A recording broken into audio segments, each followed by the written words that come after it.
नारायण हरि, नारायण हरि।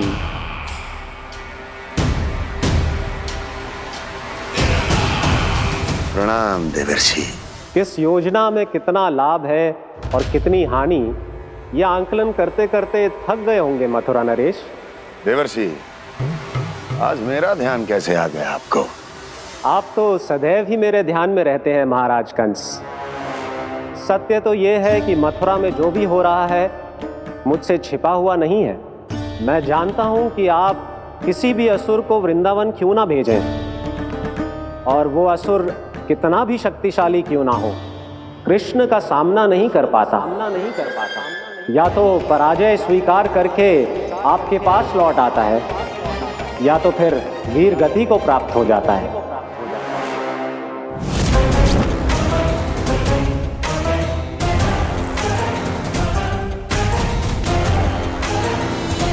वाह, मुझे मेरी असफलताएं स्मरण कराने आए हैं, मेरे घाव को खुरेदने आए हैं, उन पे नमक छिड़कने आए हैं। मित्र को शत्रु समझने की भूल मत कीजिए महाराज कंस। मैं तो आपकी सहायता करने आया हूं। हाँ, और मेरी सहायता।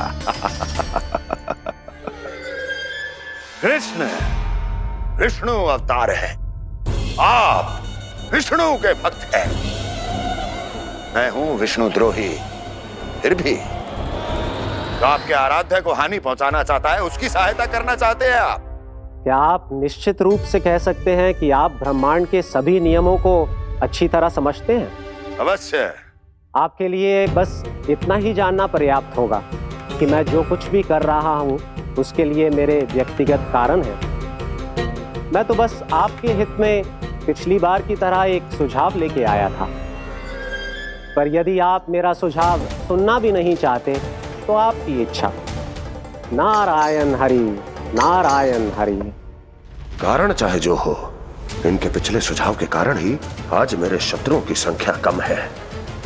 अन्यथा मैं देवकी के अन्य पुत्रों को भी जीवित छोड़ देता, और आज वो सब अपने भाई के साथ मिलकर उसकी शक्ति को अनेक गुना बढ़ा देते।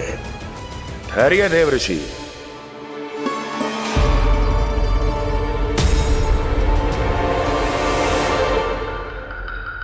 बताइए, क्या सुझाव है आपके पास? मेरे सुझाव का नाम है कालिया नाग।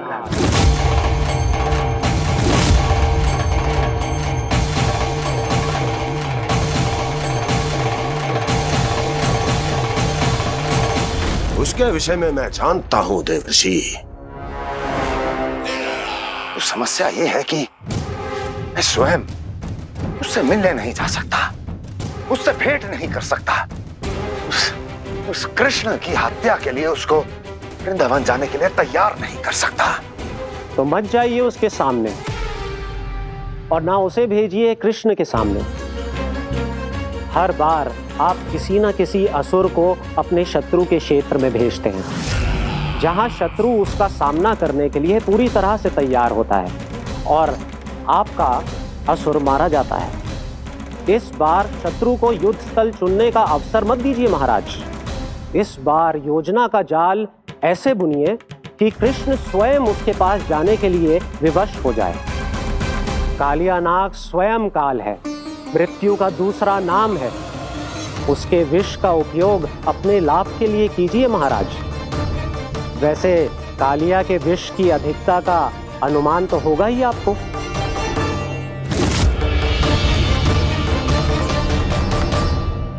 एक बार जो उसके क्षेत्र में पहुंच गया, फिर उसके विष से बचना असंभव है। उचित सुझाव है देवर्षि, उचित सुझाव है। देवर्षि, उस छलिया विष्णु की भक्ति करते करते आप भी उसके रंग ढंग सीख गए हैं। उचित है, उचित है।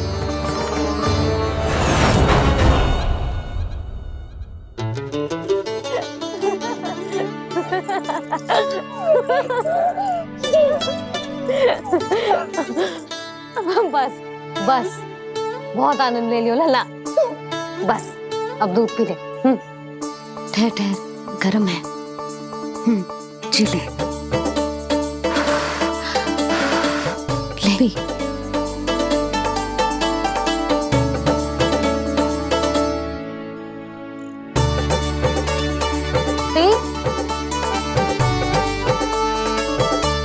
मैं ना होती तो ना जाने क्या हो तो तेरा। अपने आप दूध भी ना पी सकते है, भावला कहीं का। आपकी इस प्रेम के लिए तो मैं धरती पे आया हूँ मैया।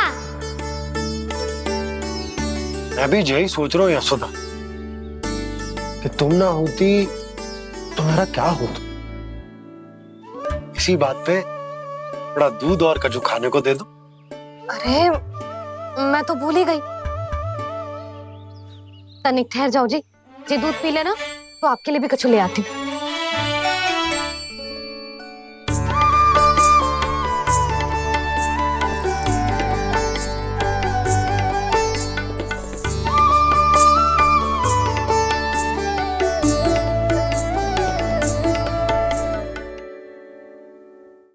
प्रणाम महाराज।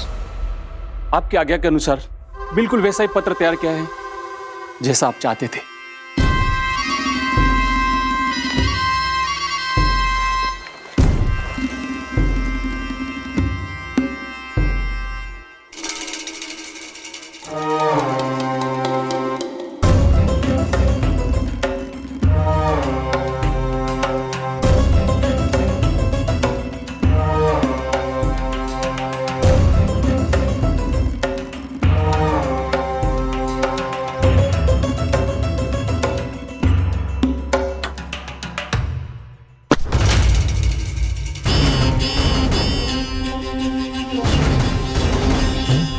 कृष्ण जन्म से लेकर आज तक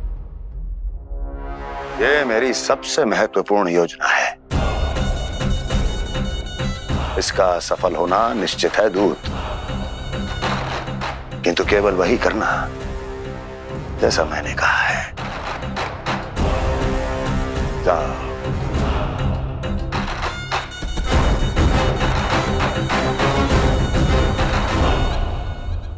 कान्हा,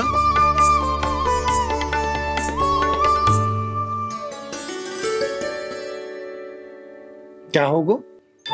बाबा मैं चाहता हूँ कि मैया की स्वमता क्रिस्टल फ्रेम की वर्षा मुझ पे सरतेव ऐसे होते रहे।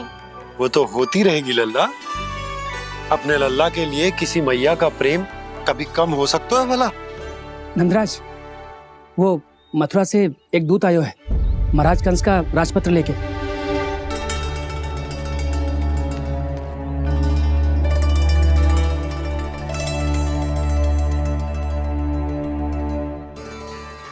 कान्हा अब क्या करने वाला है?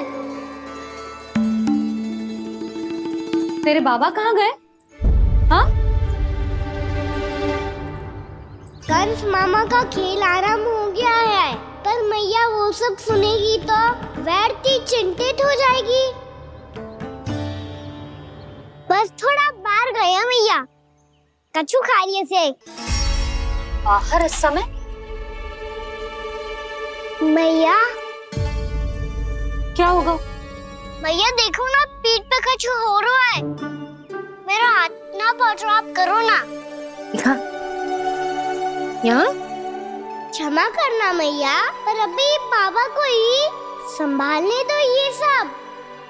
कहिए, क्या संदेश लाए हैं आप? नहीं नंदराज नहीं। महाराज कंस का आदेश है कि यह संदेश सभी गांव वालों के साथ ही पढ़ा जाए। ठीक है, मैं गांव वालों के सामने पढ़ दूंगा, पर मुझे तो दीजिए पढ़ने के लिए। महाराज की आज्ञा का पालन करना आपके लिए भी आवश्यक है नंदराज। सभी गांव वासियों की सभा बुलाइए। बंसी, सभी गांव वालों की सभा बुलाओ। राजपत्र में ऐसा क्या संदेश भेजो है कंस ने? अब मेरे पत्र को पढ़कर सब भौचक के रह जाएंगे।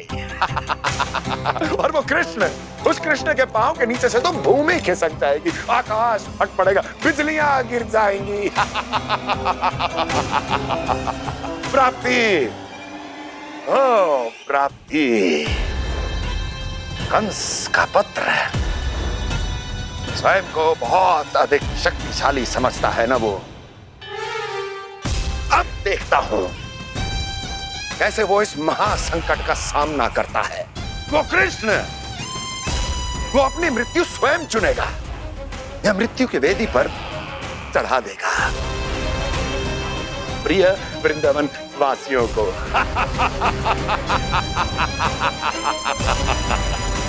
अब आएगा आनंद प्राप्ति, अब आएगा आनंद। सबको इकट्ठा करवा के ही पढ़वाएगो। अवश्य ही कोई विशेष संदेश दिया होगा कंस ने। मैं भी यही सोच रही हूँ सुलक्षणा जी, कछु ना कछु तो विशेष है, पर जे हो क्या सकता है?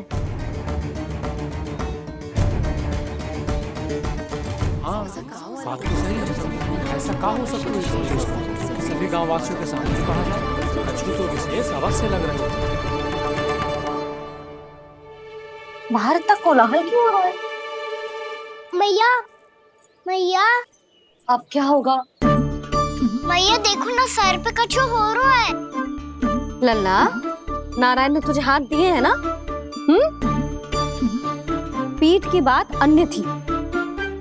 अपने सिर की सेवा स्वयं कर। सर पे तो हाथ पहुंच रहा है ना?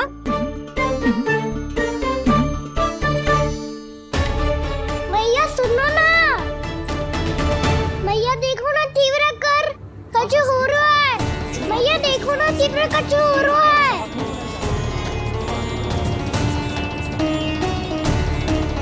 सब लोग आ चुके हैं, अपना संदेश सुनाइए आप। गोपराज नंद और सभी वृंदावन वासियों को सूचित किया जाता है कि मथुरा अधिपति और आप सभी के महाराज कंस ने कल सुबह भव्य पूजा का आयोजन किया है। इसके लिए राज्य को वृंदावन के क्षेत्र के निकट यमुना नदी के मध्य में खिलने वाले 1 कोटि कमल के पुष्पों की आवश्यकता है। इसीलिए आप सभी को यह आदेश दिया जाता है कि ये सभी कमल के पुष्प प्रथम पहर से पहले राजसभा में पहुंचा दिए जाए।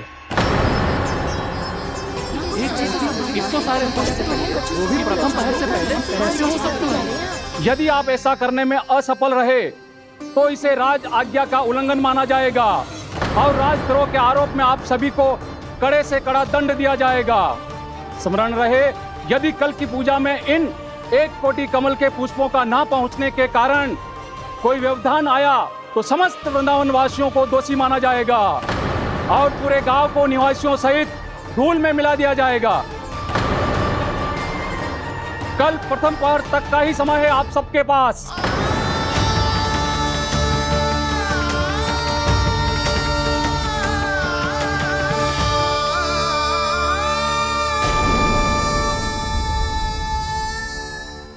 एक कोटि कमल पुष्प, वो भी कल प्रथम प्रहर में? ऐसे कैसे संभव है? और कोई साधारण पुष्प ना, यमुना नदी के मध्य खिलने वाले विशेष कमल के फूल चाहिए उन्हें। लेकिन यमुना नदी में तो कालिया नाग ने विष घोल के रखा है, तो फिर कैसे हो पाएगा? यह संभव है। हमारी मृत्यु का संदेश भेजा है राजा कंस ने। सदैव की भांति इस समस्या पर भी गांव के बड़े ही विचार करेंगे। बालकों का यहाँ होना उचित ना है।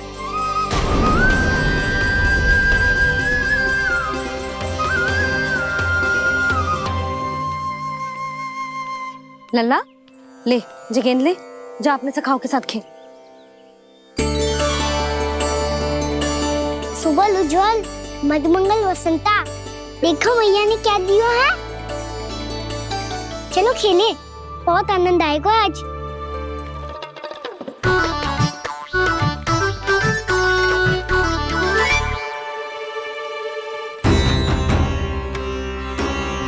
भानु, बंसी, जाओ और शीघ्र ही वो घेरे का कार्य समाप्त करो।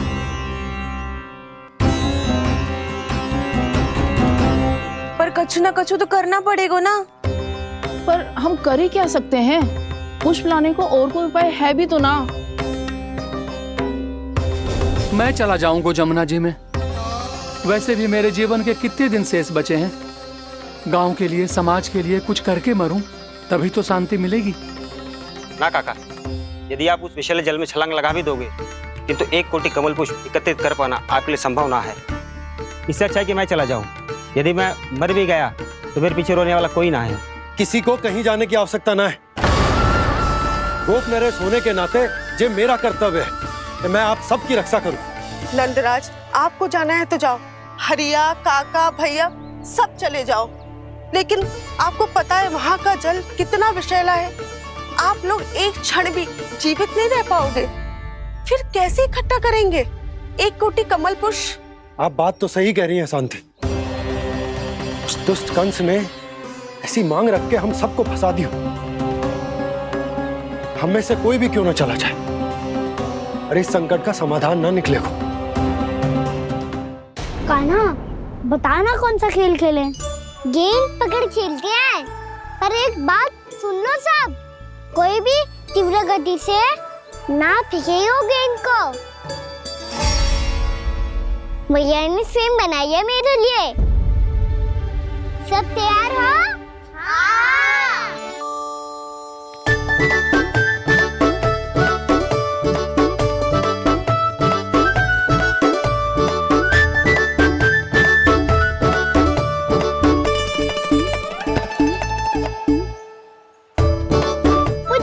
मुझे दो।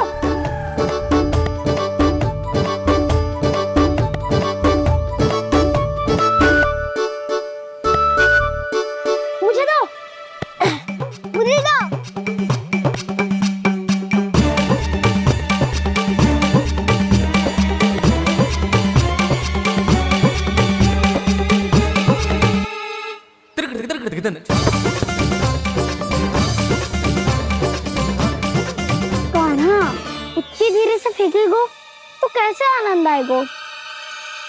थोड़ा बल लगा के फेंक। हाँ कान्हा, हम अभी बड़े हो गए हैं, तू अब भी छोटे बालकों की तरह फेंक रहे है।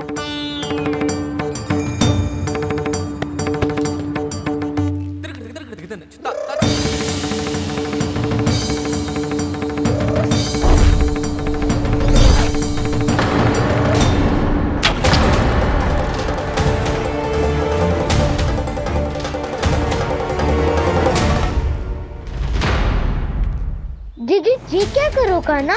गेंद तो डूब गई।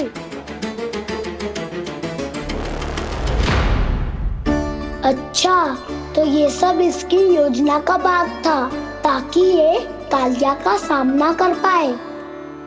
तुम सबने तो कही थी तीव्र गति से फेंको। देखो फिकवा दी ना मेरी गेम।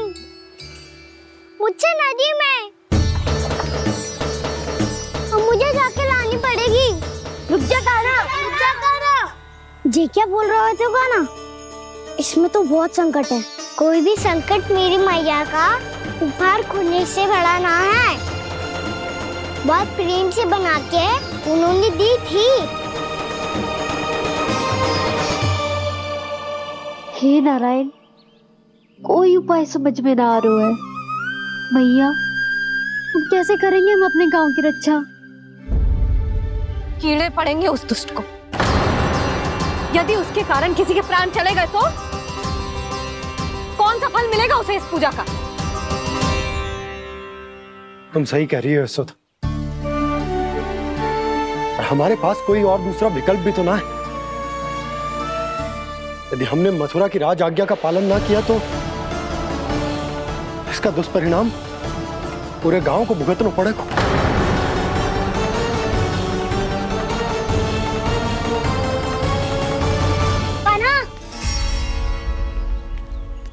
तुम्हें पता है कि तू भगवान है, दिव्य है, बहुत शक्ति है तुझ में। पर फिर भी हम तुझे विषैले जल में ना जाने दे सकते। कुछ होगा तो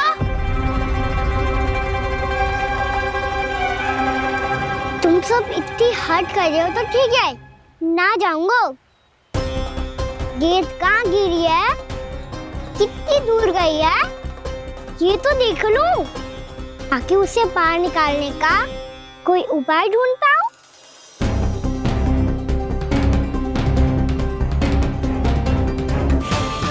हाँ।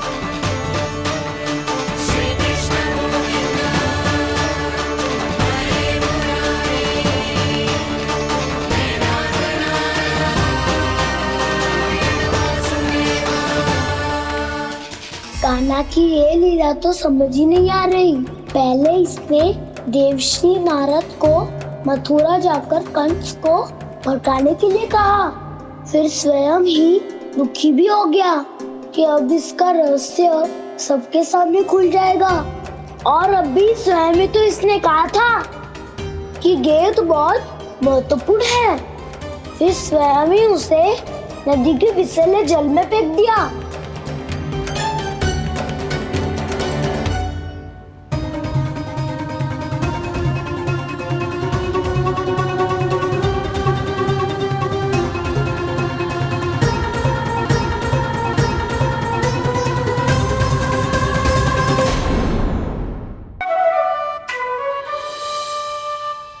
जब से कान्हा का जन्म हुआ है ना, मैं तब से देख रही हूँ, तब से हम पे कोई भी संकट आती है ना, तो अचानक से कोई अपरिचित हमारी सहायता करने आ जाते हैं, और जाते समय कान्हा की आज्ञा लेके जाते हैं, और कभी कभी तो इसे प्रभु बोल के जाते हैं।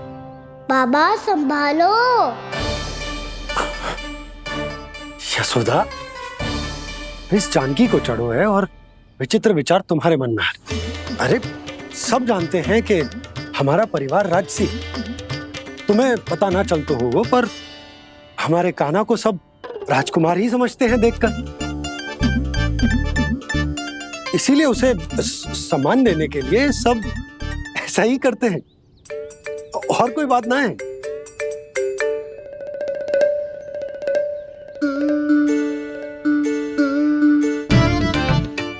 अब जे मेरे लल्ला को ऐसे क्यों घूर रहे हैं? बुरी दृष्टि लगाएंगे क्या? वैद्यराज जी, आपके सहायक तो गए, अब आप यहाँ क्यों? वो क्या है ना, मैं अपने रोगी का निरीक्षण करके पूरी तरह से संतुष्ट होकर ही जाता हूँ।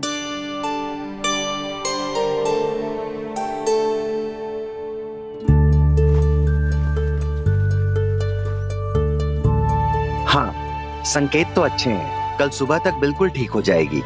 धन्यवाद वैद्य जी।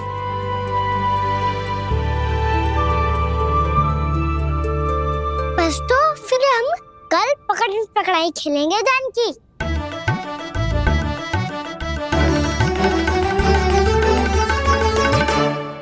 भानु, बंसी, जाकर उस क्षेत्र के चारों ओर बाड़ बनवा दो और वहां सूचना पट्ट भी लगा देना, ताकि जानकी के साथ जो हुआ है वो किसी और के साथ ना हो। शीघ्र जाओ। जी ठीक है।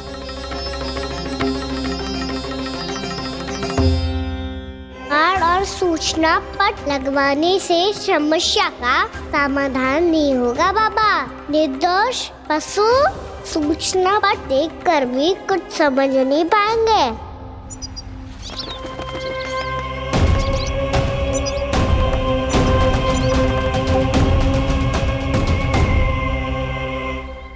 तो तुम्हारे कहने का अर्थ यह है कि व्योमासुर मारा जा चुका है, और वो बालक अब भी जीवित है।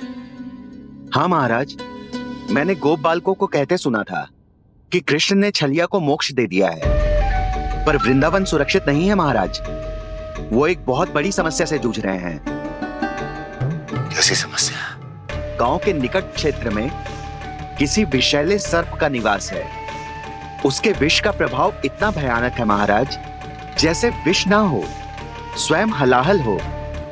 मेरी कोई भी औषधि रोगी का उपचार नहीं कर पा रही थी।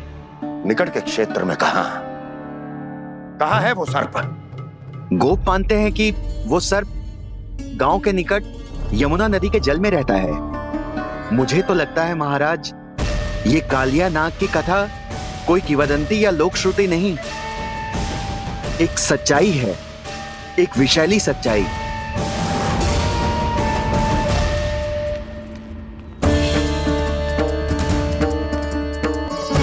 कालिया का सामना करने का समय आ गया है, पर उससे पहले मुझे बुलाना होगा उन्हें।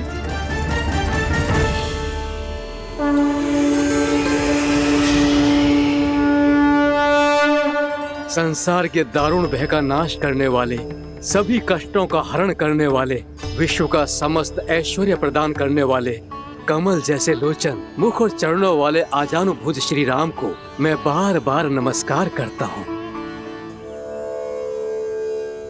आपदामपहर्तारं दातारं सर्व संपदाम लोकाभिरामं श्रीरामं भूयो भूयो नमाम्यहम्। काकभुसुंडी काकभुसुंडी काकभुसुंडी। प्रभु क्षमा करें, मुझे जाना होगा।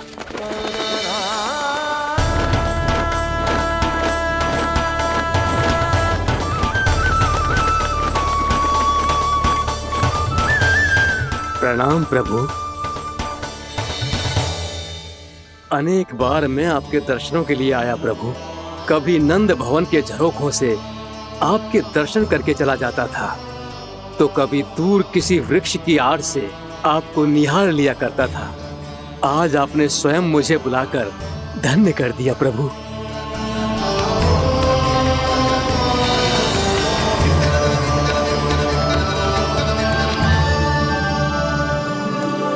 मैंने आपको यहाँ एक विशेष कारण से बुलाया है।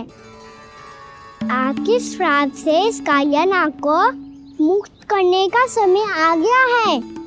ये तो बहुत ही उत्तम समाचार है प्रभु।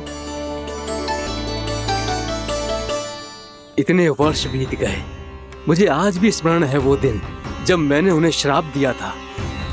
अपने क्रोध पर नियंत्रण खोकर बहुत बड़ी भूल कर दी थी मैंने प्रभु। बीती हुई घटनाओं पर दुखी होके कोई लाभ नहीं है। हमें भविष्य की ओर देखना होगा।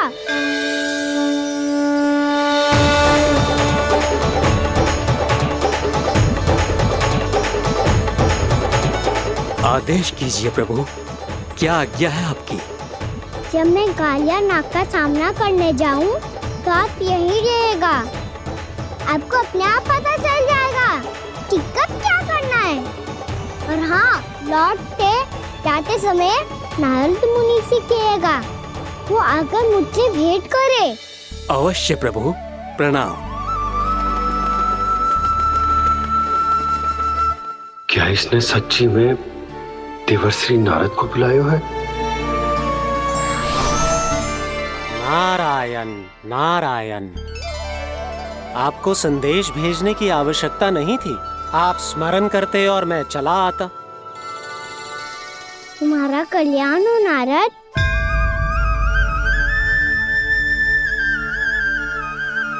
मैंने तुम्हें एक विशेष कार्य के लिए बुलाया है। आज्ञा दीजिए प्रभु।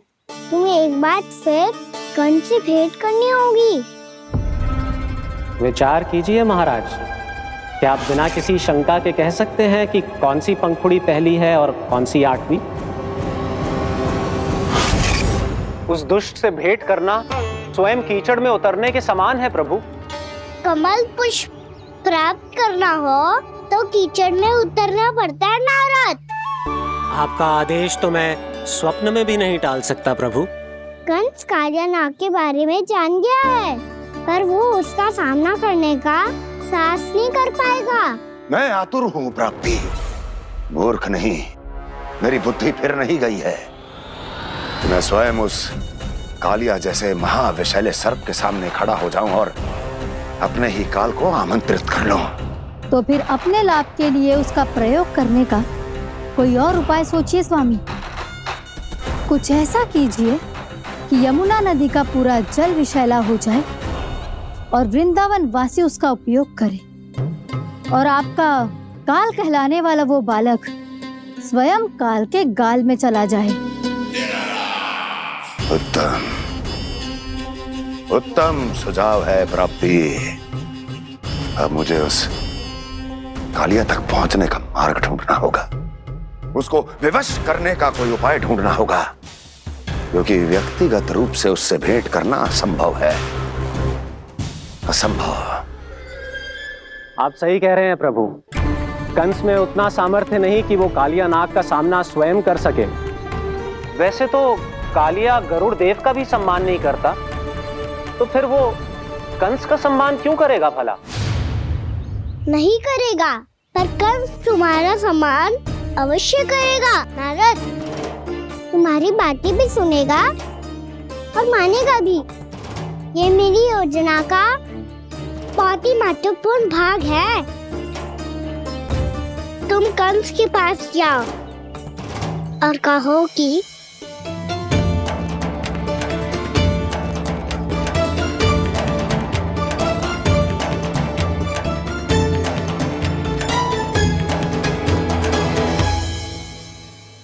संतान अपने माता पिता को तीर्थ का सौभाग्य दिलाती, पर मेरा लल्ला कितना महान कि उसने हमारे घर को ही तीर्थ बना दिया। ऐसा तीर्थ जहां मेरी आंखों के सामने भक्त और भगवान का मिलन हो रहा है। जो आज्ञा प्रभु।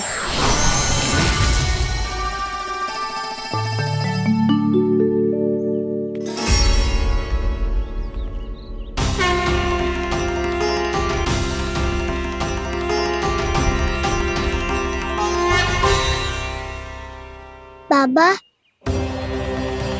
कान्हा, ये सब क्या चल रहा है? पहले काक भुसुंडी जी और फिर जे नारद जी। क्या योजना बना रहे हो तुम? कान्हा, बताना लल्ला, क्या सोच रहे तू? कान्हा देख, अगर तुझे अपने बाबा को ना बताना हो ना, अपने भक्त को बता दे। क्या सोच रहे हो लल्ला? क्या करने वाले हो आप?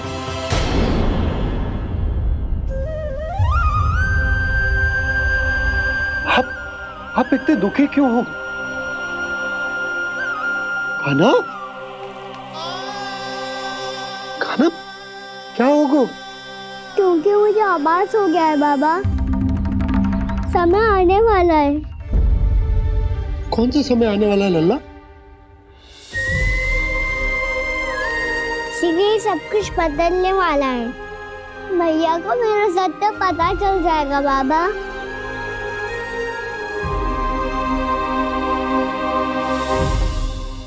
पर लल्ला, इसका काक भुसुंडी और कालिया नाग से क्या संबंध है?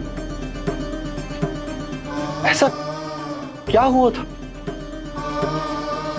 और क्या होने वाला है?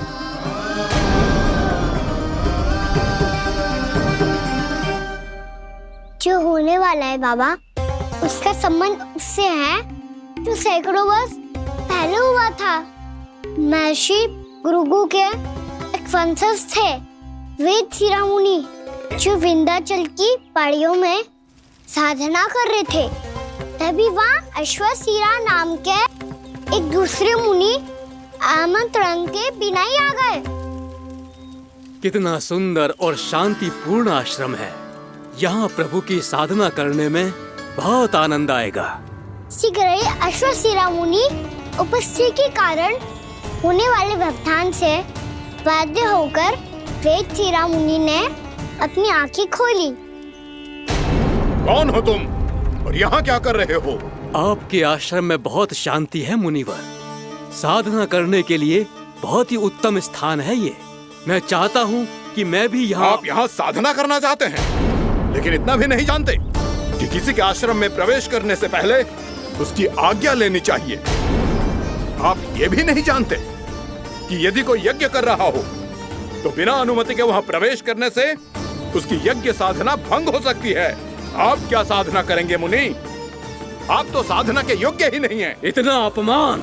एक मुनि के मुख से इतने कड़वे शब्द शोभा नहीं देते। मैं तुम्हें श्राप देता हूँ, जितनी विषैली तुम्हारी जिह्वा है उतने ही विषैले सर्प बन जाओ तुम। और ऐसा सर्प जो सांस भी ले तो निकट का वातावरण दूषित हो जाए। तुम्हारे इस दुस्साहस के लिए मैं तुम्हें श्राप देता हूँ कि तुम अभी इसी क्षण कौवा बन जाओ, और ऐसा कौवा जो कांव कांव करके अनर्गल प्रलाप करता रहे।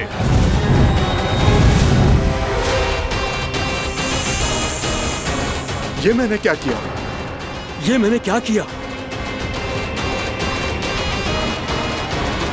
क्रोध के कारण दोनों ने एक दूसरे को श्राप दे दिया। पर दोनों ही मेरे भक्त थे, और भगवान होकर मैं अपने भक्तों को इतनी कठिनाई में कैसे देख सकता था? इसीलिए जिस संकट में उन दोनों ने अपने आप को फंसा लिया था, उसका समाधान करने में मैं उनके पास गया।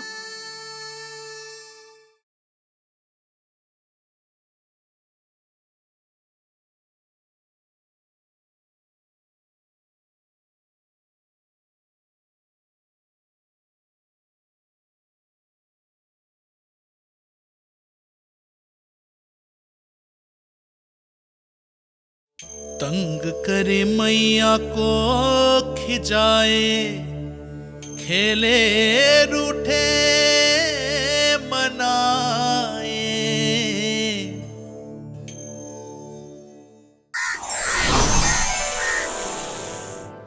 देखिए ना प्रभु, ये क्या हो गया हमसे।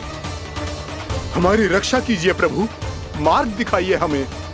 क्रोध पर नियंत्रण ना होने के कारण आप दोनों ने एक दूसरे को बहुत ही भीषण संकट में डाल दिया है। आप दोनों ही तपस्वी, तप के बल से दिए गए आपके श्राप को लौटाना भी संभव नहीं है। प्रभु कोई तो उपाय होगा, हम आपके शरण में हैं प्रभु। अपराध तो हमसे हुआ है प्रभु, पर अब आपसे ही आशा है। कुछ ऐसा कीजिए भक्त वत्सल, जिससे हम दोनों के श्राप का प्रभाव कुछ कम हो जाए। आप दोनों ही मेरे भक्त हैं, इसलिए आपकी पीड़ा का निवारण करने का एक उपाय है मेरे पास। वेद शिरामुनि, जब आप कालिया नाग बनेंगे तो आपको मेरे चरणों को अपने शीश पर धारण करने का सौभाग्य मिलेगा। और अश्र शिरामुनि, आप काग योनि होने के बाद भी आप श्रेष्ठतम ज्ञान और सर्वाधिक यौगिक सिद्धियों के स्वामी होंगे और प्रवचन दिया करेंगे। इसके बाद अश्वशिरा मुनि काक भुसुंडी बन गए, जिन्होंने आगे चलकर सेम गरुड़ देव को रामायण सुनाई। और मुनि वेदशिरा महर्षि कश्यप और देवी कत्रियों के पुत्र कालिया नाग बनकर जल में। और अब वही कालिया नाग जमराज में, जिनके कारण जानकी के प्राण लगभग चले ही गए थे। अब कालिया नाग को उचित स्थान पर भेजने का समय आ गया है बाबा। पर ये तो अच्छी बात है कान्हा, वेदशिरा मुनि को दिया हुआ तुम्हारा वचन भी पूरा हो जाएगा, जमुना जी की शुद्धि भी हो जाएगी। इस सब के बाद भी तुम दुखी क्यों हो? क्योंकि इसके बाद मैया के सामने मेरा रहस्य खुल जाएगा बाबा। उन्हें पता चल जाएगा कि उनका बालक कोई साधारण बालक ना है। भविष्य में जो होने वाला है उसे सबके सामने घटने से रोकना मेरे लिए भी संभव ना होगा। मैया को सब पता चल जाएगा। क्या पता चल जाएगा रे मुझे?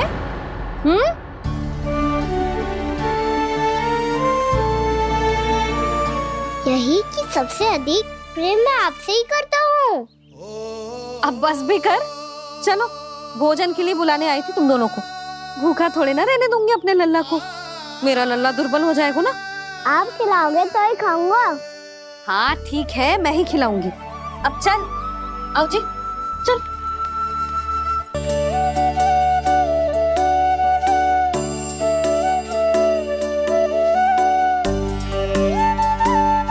मैया खेलो ना मेरे साथ। मैया सुनो ना, मेरी बात ना मानोगी? अभी बहुत कार्य पड़े लल्ला, देख जानकी को औषधि भी देने जानो है ना। औषधि मैं दे दूंगा, फिर तो खेलोगी ना आप मेरे साथ।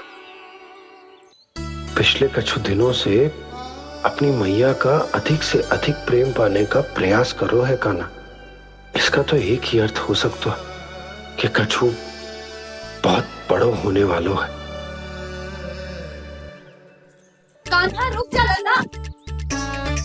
कान्हा क्यों तंग कर रहा है? मैया को पहन लेना। कान्हा, कान्हा, ये क्या करो तूने?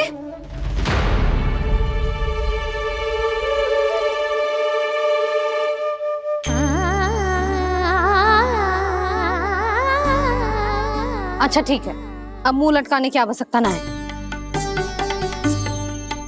ये ले।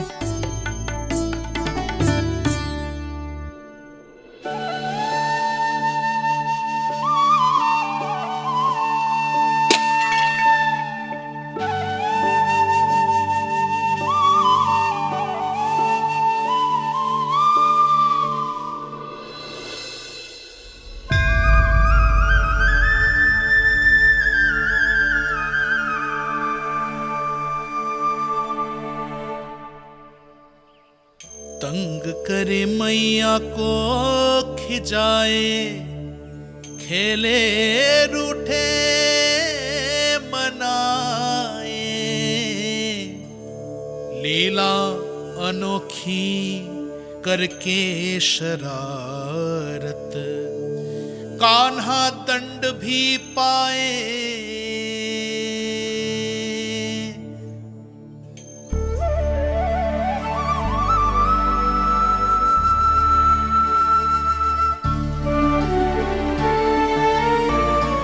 रूठना मनाना, खेलना खिलाना, पहले शरारत करके क्रोध दिलाना और फिर क्षमा मांग लेना, ये सब जानबूझकर कर रो है कन, जैसे जीवन भर के लिए अपनी मैया की ममता को अपने हृदय में समेट कर रखना चाहते हो। कैसे कैसे करूं उस कालिया से मित्रता, कैसे करूं उसका उपयोग?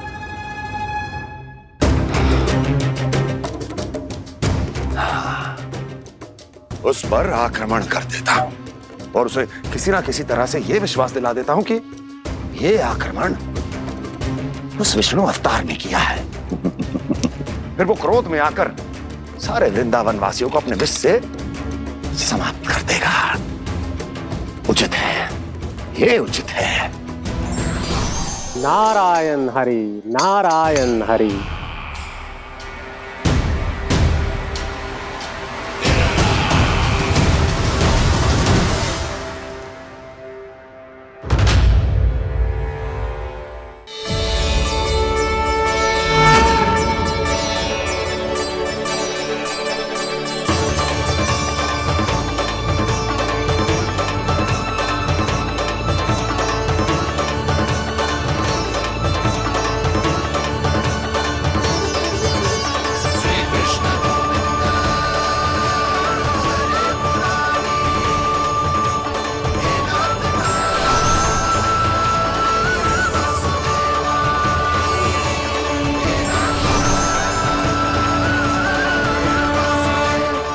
वरण आया हुआ मसूर।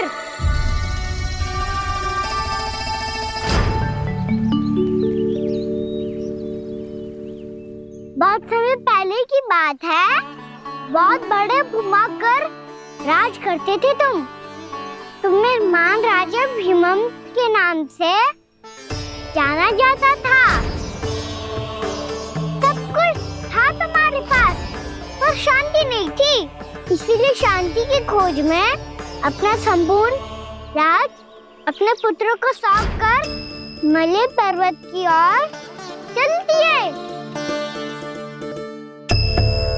अनेक वर्षों की तपस्या के बाद तुम्हारे तप की कीर्ति चारों ओर फैलने लगी और फिर सच्चे तपस्वी की धूप में तुम्हारी ख्याति से प्रभावित होकर महर्षि उलट तुमसे भेंट करने आए। राजा भीमरथ, आपने ईश्वर की प्राप्ति के लिए सब कुछ छोड़ दिया, पर अपना अभिमान नहीं छोड़ पाए। इसीलिए मेरे आगमन पर सम्मान के साथ खड़ा होना तो दूर, मेरा अभिवादन भी नहीं किया। अभिमान तपस्वी का गुण नहीं होता है राजन, अभिमान राक्षसी गुण है। इसलिए मैं आपको श्राप देता हूं कि आप अगले जन्म में एक राक्षस के रूप में जन्म लेंगे, एक राक्षस के रूप में जन्म लेंगे। मुझे क्षमा कर दीजिए महर्षि, मैंने जानबूझकर आपका अपमान नहीं किया है। मैं तो यहाँ पर शांति की खोज में आया था। अपने भीतर के संसार में गहरे सोच विचार में डूबा हुआ था मैं। मुझे क्षमा कर दीजिए महर्षि, मुझे क्षमा कर दीजिए। अपनी भूल का आभास प्रायश्चित की ओर पहला पग होता है। मैं अपना श्राप तो वापस नहीं ले सकता, परंतु आपको एक वचन अवश्य दे सकता हूं। जब भी प्रभु नारायण का अवतार होगा, आपको उचित समय पे वो वरदान देंगे जिसकी आप लंबे समय से प्रतीक्षा कर रहे हैं।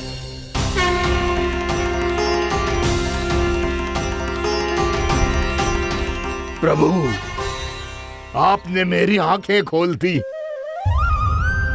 अब मुझे पता चल गया है कि आप कौन हैं और मैं कौन हूं। इसलिए आप मुझ पर कृपा करके अपने चरणों में स्थान दे दीजिए। मुझे वो शांति प्रदान कीजिए जिसकी खोज में मैं वर्षों से भटक रहा हूँ। शांति तो मोक्ष में ही है, इसीलिए मैं तुम्हें मोक्ष का वरदान देता हूँ।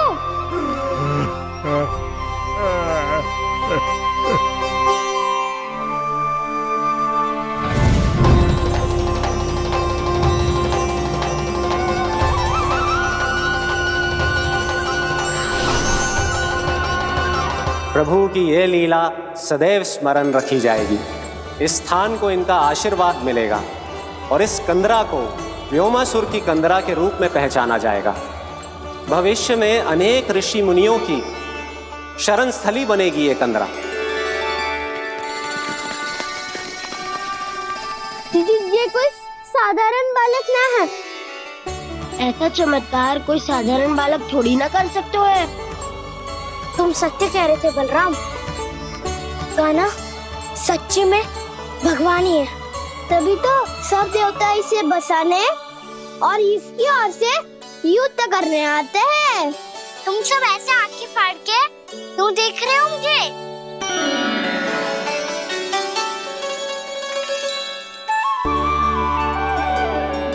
बलराम, तुम बलवान हो और कान्हा भगवान है। दूर दूर तक कोई दिखाई ना दे रहा है, ना जाने किस हाल में होंगे बालक। कहीं हम ही तो मार्ग ना भटक गए शीघ्रता के चक्कर में। अब तो एक पग भी ना चलो जा रहे हो। जल, किसी के पास जल है क्या? कंठ तो मेरा भी सूख रहा है मौसी। भाभी, निकट ही जमुना जी है, कहूँ तो वहाँ से जल ले आओ। मैं भी जा रही हूँ भाभी, एक से भले दो। हाँ चल, शीघ्रता से आओ। हाँ।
जानकी, जानकी, क्या होगा इसे? देखो ना जी, अब छलिया की सूचना मिलते ही हम सब बालकों को ढूंढने चली गई और ढूंढते ढूंढते सबको बहुत प्यास लगी आई जी। तो जानकी जमुना जी की नदी से जल लेने गई और उसने जमुना जी का पानी पिया और उसकी जेदशा हो गई। बालक कहाँ है? वो ठीक तो है ना? ऊपर से सब ठीक है, पर भीतर से बहुत भयभीत है सब। जानकी तो बिल्कुल नीली पड़ गई है, लग तो है विष फैल गया है इसको पूरे तन में। मथुरा के सर्वश्रेष्ठ विदेह जी को बुलाए गए हैं उसके उपचार के लिए। जैसे ही इसने जल को मुंह से लगाया, ये गिर पड़ी। चटपटाने का अवसर भी ना मिलो। हाँ वैद्य जी, और निकटी मृत पशु भी पड़े हुए थे। हाँ, मैंने भी अस्थियां देखी थी। इसका तो यही अर्थ हो सकता है कि समस्या वहाँ के जल में ही हो। वैद्य जी, आप रोगी की नाड़ी पे ध्यान दो ना। जे गोपिया क्या कह रही है उसे सुनने की आवश्यकता ना है। जब तक विष के कारण का पता नहीं चल जाता, हम उपचार कैसे कर सकते हैं रानी जी? जी, वो निकट ही यमुना जी में एक विशेष क्षेत्र है, ये सब उसी के जल की बात कर रही है। तब तो ऐसा भी हो सकता है कि किसी विषैले सर्प के काटने का प्रभाव हो। पर सर्प के काटने का चिन्ह ना है उसके तन पे। सर्प जब काटता है तब उसके दांत के चिन्ह बन जाते हैं। मुझे पता है, बड़े बड़े सर्प को काटते हुए देखो है मैंने। एक दिन अब बस कर उज्जवल, जे बड़ी बड़ी हाँकने का समय ना है। पर यदि सपने ना काटो है, फिर जानकी की ये दशा किसने की? अवश्य किसी राक्षस ने की होगी। नाना, कोई विषैला पशु भी तो हो सकता है, या अवश्य किसी महाविषैले सर्प के विष से हुआ है। सर्प ने भले ना काटा हो, लेकिन यह अवश्य ही किसी महाविषैले सर्प के विष के कारण हुआ है। कालिया नाग। कालिया नाग?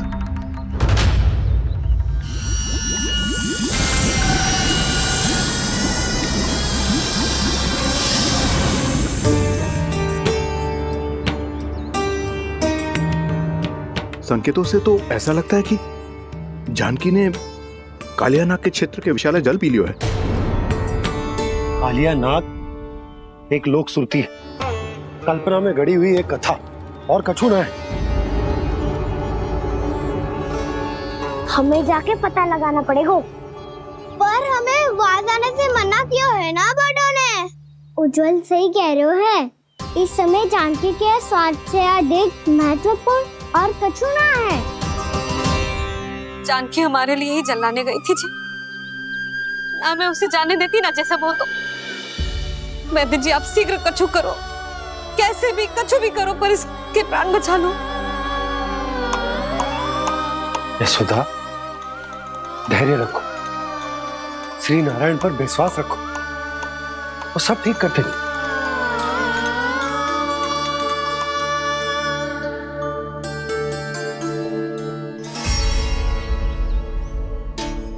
विष की काट की मेरे पास जितनी जड़ी बूटी थी, मैंने सब अर्क बना के पिला दी, पर इसकी दशा में अभी तक कोई सुधार नहीं दिख रहा है।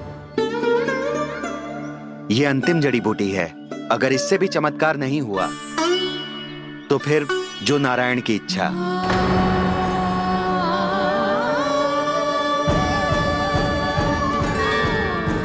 पर कोई तो उपाय होगा जानकी को बचाने का। कान्हा, यदि तुझे किसी औषधि के बारे में पता है, हमें बता दे, हम जाके ले आएंगे।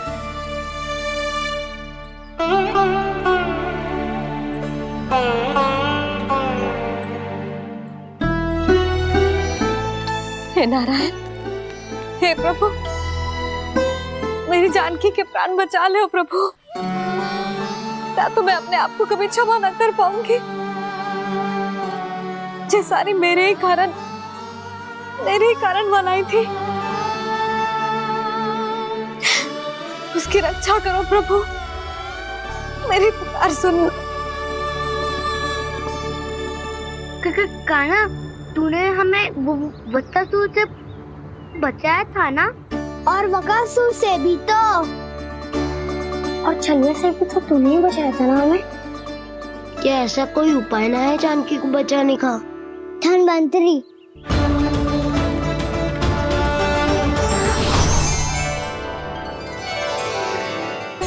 मैं आ गया हूं प्रभु, चिंता मत कीजिए, आपके आदेश का पालन अवश्य होगा।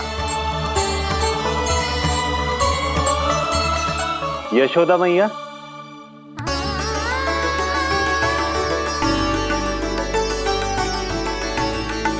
मैया आपको कोई पुकार रहा है।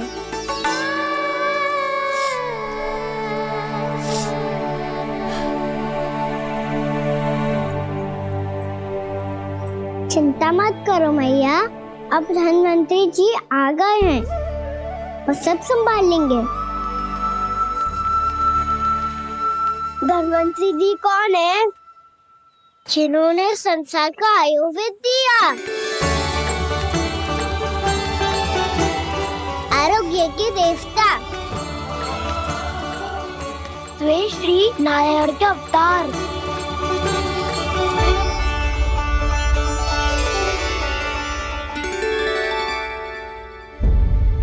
मुझे पता चला है कि आपको वेद की आवश्यकता है। हाँ हाँ, भीतर आइए। आइए आइए बैठे जी, जी रहे। मथुरा का सर्वश्रेष्ठ वैद्य अर्थात मैं यहाँ आ चुका हूँ। और रोगी को जितनी औषधि की आवश्यकता थी सब दे चुका हूं।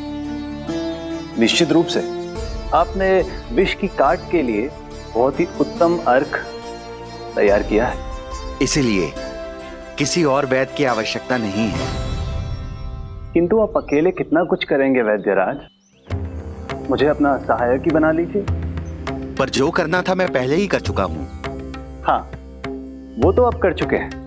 बस रोगी के तन से विष निकालना शेष है ना वैद्यराज? हाँ हाँ, बस वही शेष है। इनके रक्त को विष रहित करने में मैं आपकी सहायता करूंगा। पहले ये संजीवनी मानी जाने वाली इन लाल फूलों की बूटी को भी घिसना है ना?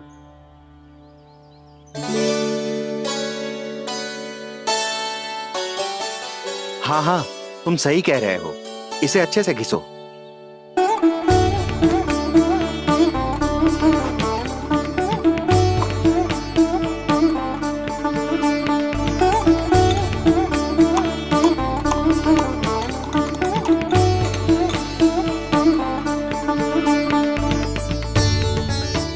और ये नीले फूलों को भी तो मिलाना है ना?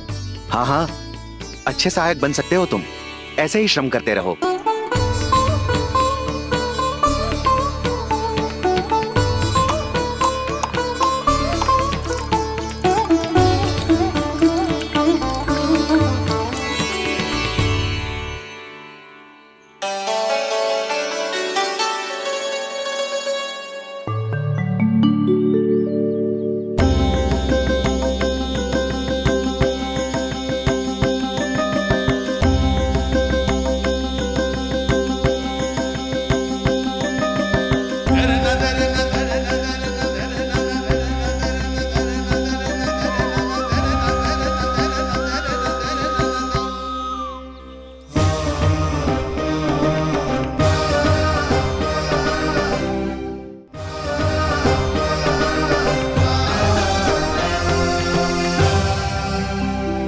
जानकी स्वस्थ तो हो जाएगी ना धन्वंतरी जी? धन्वंतरी? प्रभु, अब मैं क्या करूं? आपने तो स्वयं ही मेरी पहचान उजागर कर दी। जी क्या करो कान्हा? आप सब ऐसे क्यों देख रहे हो? भैया कहती है ना, सभी वैद्य धन्वंतरी जी का ही रूप होते हैं। वाह कृष्णा, चतुर तो हो तुम। वैसे वास्तविक धन्वंतरी मैं हूँ। मेरा अर्थ है वास्तविक वैद्य मैं हूँ। ये तो मेरा सहायक है। मुझे पूरा विश्वास है बिल्कुल ठीक हो जाएगी। वैसे ही थोड़े ना मुझे मथुरा का सर्वश्रेष्ठ वैद्य कहते हैं लोग।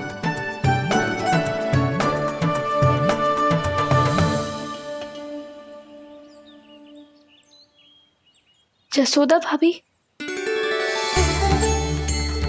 जसोदा जी, जानकी को चेतना आ गई।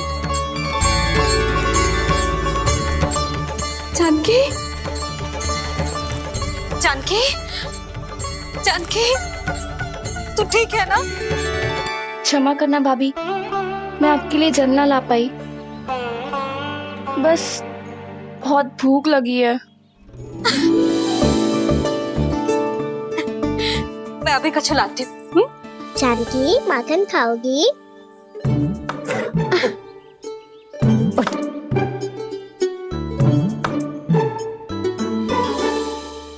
आजा, तू ही खिला दे लल्ला।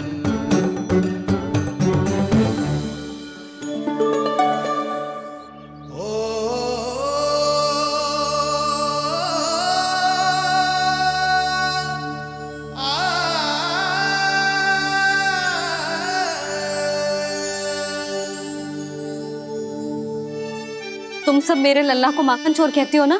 आज देखो, अपना ही माखन जानकी को खिला रहे हो।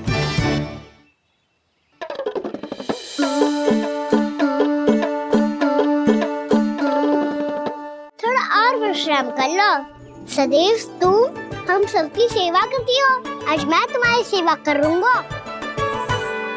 जानकी की जय दशा तब हुई जब जय यशोदा काकी की सेवा कर रही थी, और अब देखो स्वयं भगवान ही इसकी सेवा कर रहे हैं।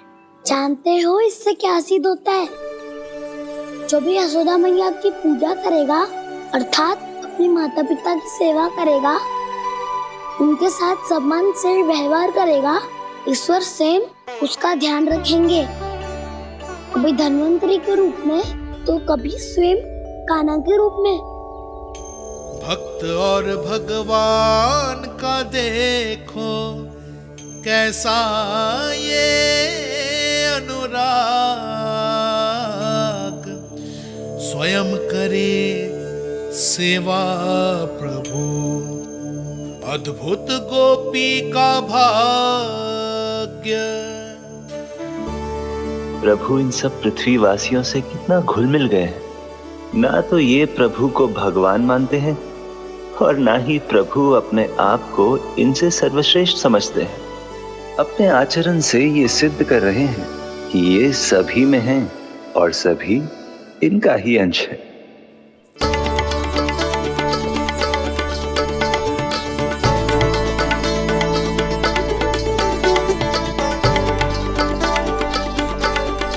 प्रभु,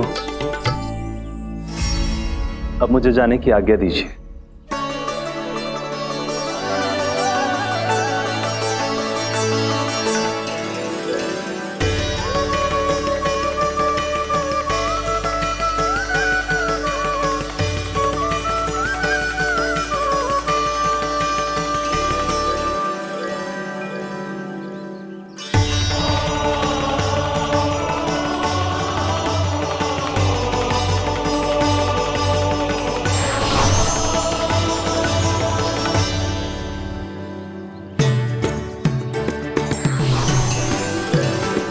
कान्हा ने तो सच्ची में धन्वंतरी जी को बुला लिया था।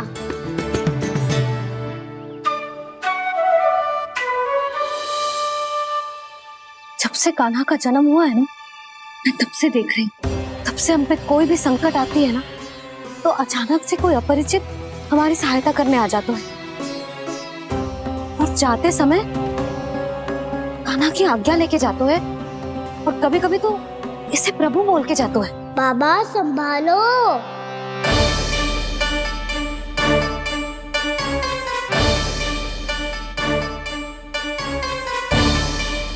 जिसके सामने माया जाल बुनने का प्रयास कर रहे हो, ये माया के स्वामी है, ये मायाधर विष्णु है ये। अच्छा, तो होते रहे। मैं तो इनकी हत्या करने आया हूँ और हत्या करके ही जाऊंगा। जाओ आप सखाओं को बचाओ, मैं इनका सामना कर लूंगा। पर कान्हा, अभी आप ही ने तो कहा था माया का स्वामी हूँ मैं।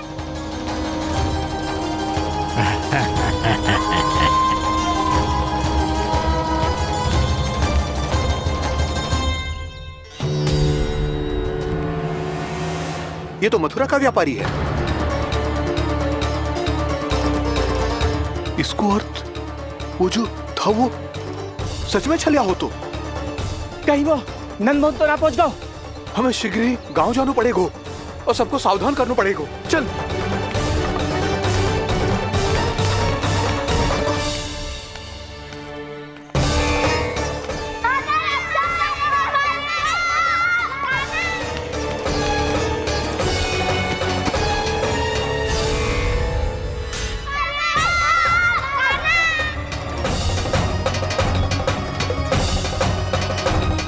यदि तुम्हें लग रहा है कि मेरे छल के वार से बच गए हो तो मुझसे भी बच जाओगे। ये तुम्हारी सबसे बड़ी भूल है कृष्ण। मेरे पास बहुत सारे मायावी अस्त्र हैं जो क्षण भर में ही तुम्हें विष्णु लोक पहुंचा देंगे। तो फिर प्रतीक्षा क्यों कर रहे हो?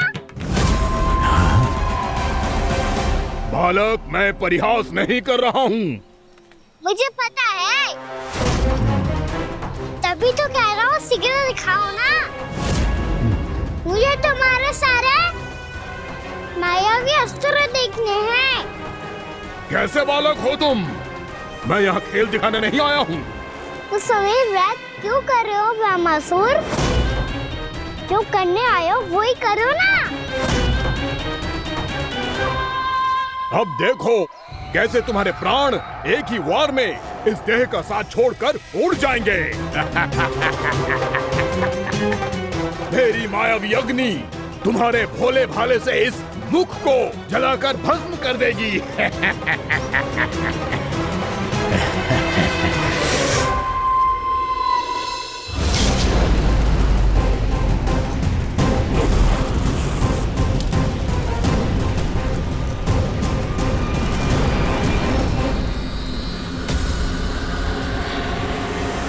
कह रही हो ब्रह्मासुर? बोला बाला तो दिखता हूँ मैं। मैया भी यही कहती है।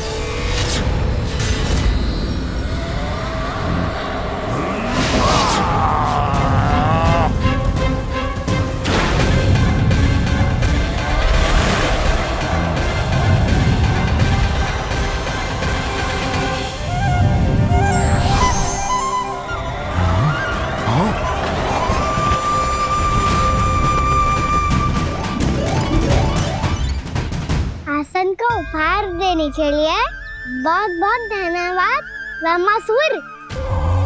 बहुत समय से खड़े खड़े थक गया था मैं।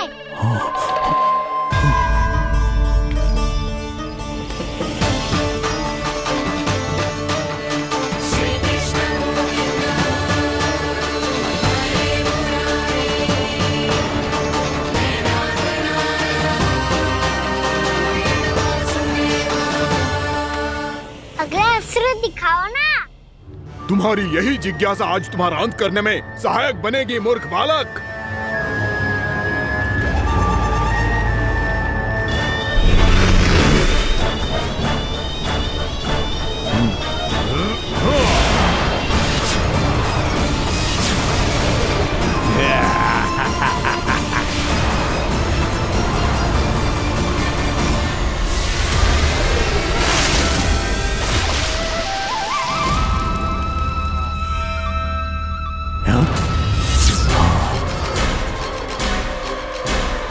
अच्छा, पर प्रक्षालन करना चाहती थे तो पहले क्यों नहीं बताया?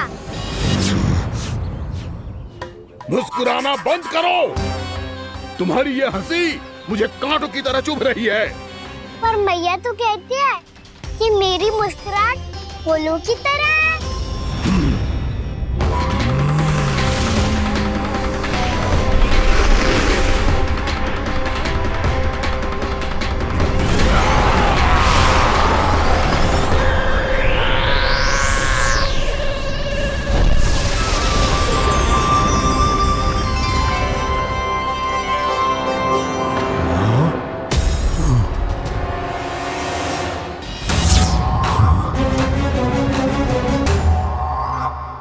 था ना मेरी मुस्कुराहट बिल्कुल इन्हीं फूलों की तरह है।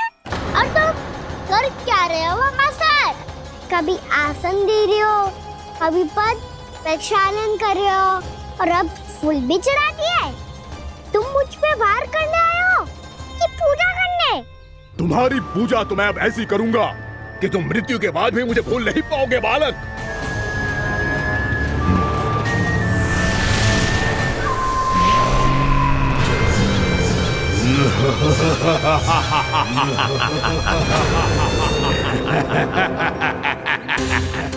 कान्हा, ये चट्टान तो मुझसे हिल ही ना रही।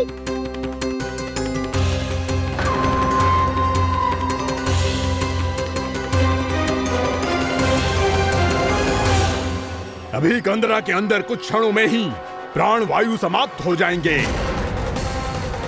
तुम्हारे सारे सखा एक एक कर अपने प्राण त्याग देंगे और तुम्हारा वध करूंगा मैं।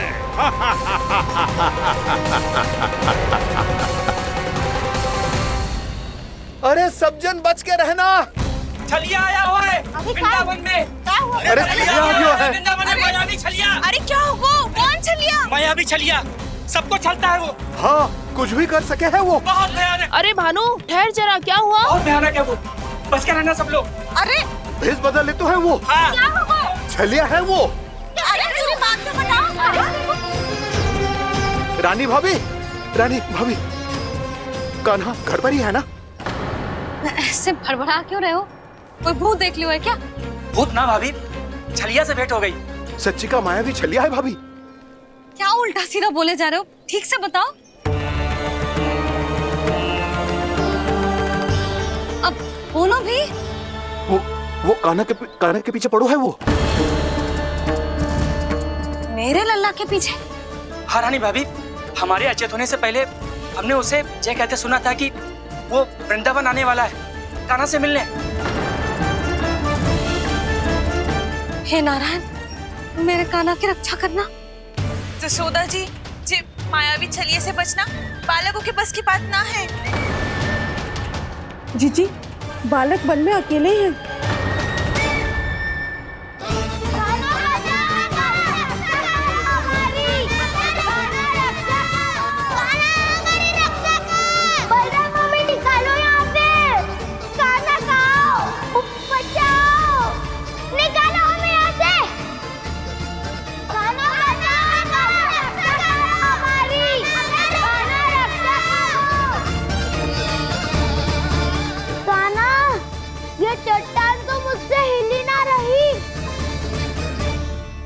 यदि मैं माया का स्वामी हूँ तो आप भी बल के स्वामी हो। ताऊ, अपनी क्षमता, अपना सामर्थ्य स्मरण करो।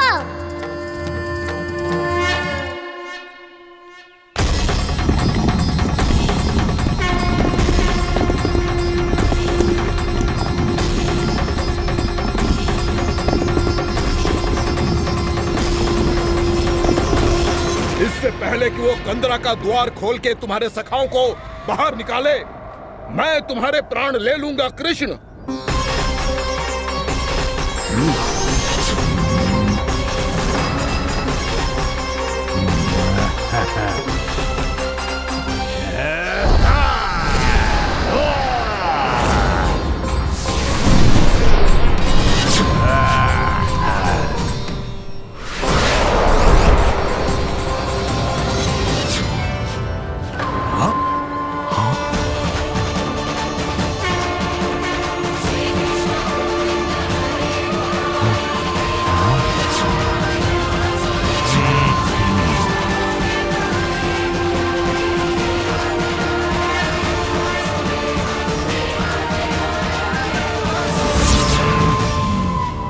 कितनी पूजा करोगे ब्रह्मासुर?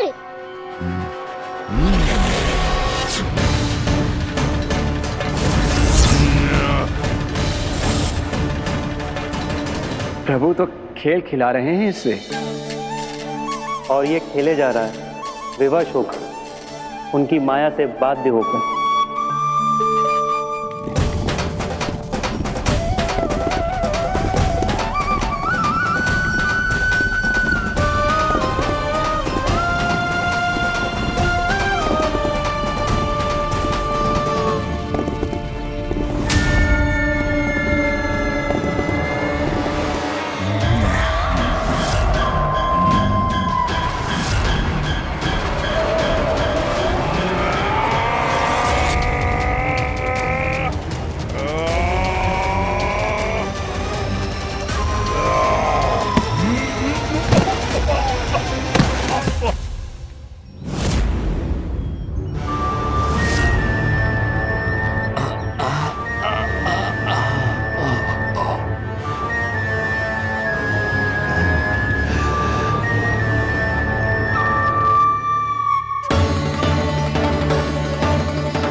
जो प्रभु के सामने माया करने आया था, वो स्वयं को ही माया में उलझा हुआ पा रहा है।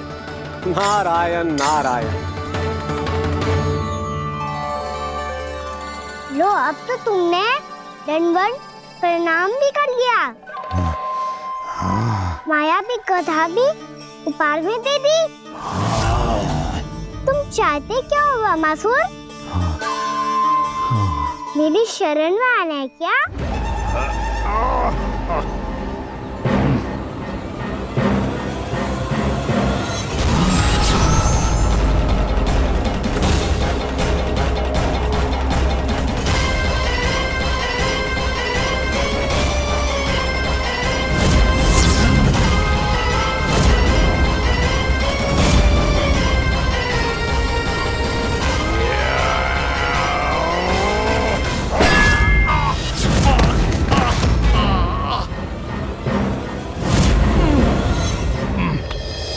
सोच विचार का समय ना है हमारे पास।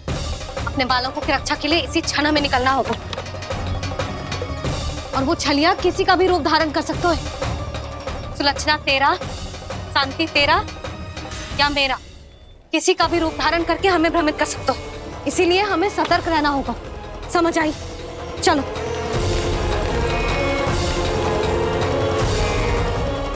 अभी भी समय है रामासुर, समझ जाओ।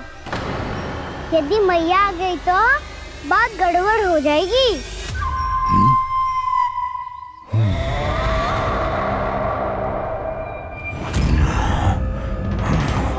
मुझसे झूठ का कोई लाभ नहीं होगा। रामासुर, स्मरण करो तुम कौन हो।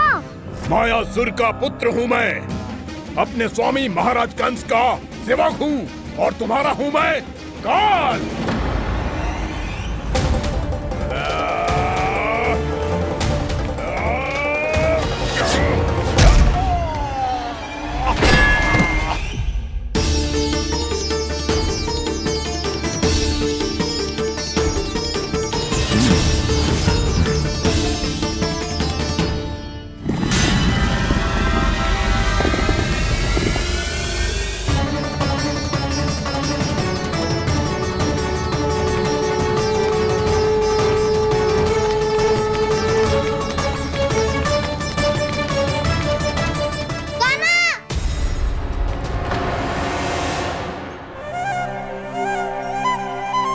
बाबा कहते हैं दुष्टों को पहले बातों से समझाना चाहिए, फिर भी ना माने तो अस्त्र ना उठाना कायरता होती है।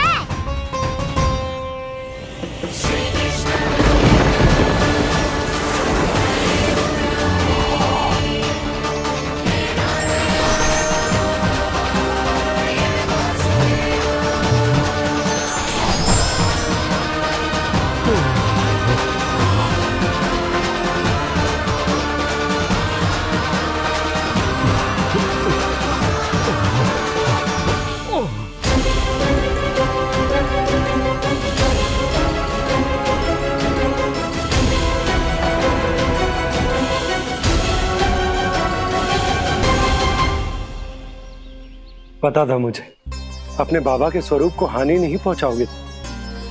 सही कही तुमने। पिता की छवि ही पिता के समान भी आनंदीय होती है। रामासुर, रामासुर। ये मैं अपने वास्तविक रूप में कैसे आ गया?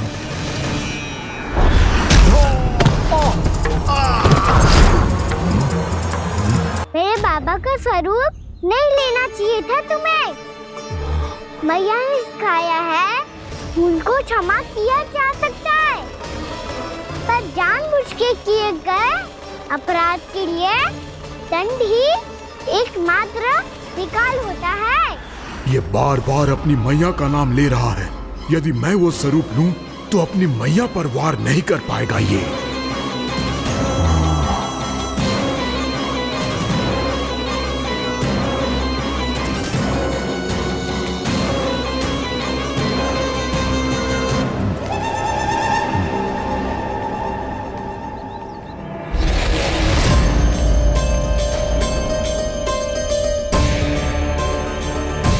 लल्ला, मैं तेरी मैया हूँ, अपनी मैया को मारेगा? बच गया। समझाया था,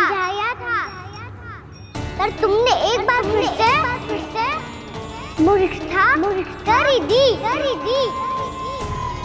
इस पर तुमने पहले से भी बड़ी और पहले से भी भयंकर भूल किया रामासुर।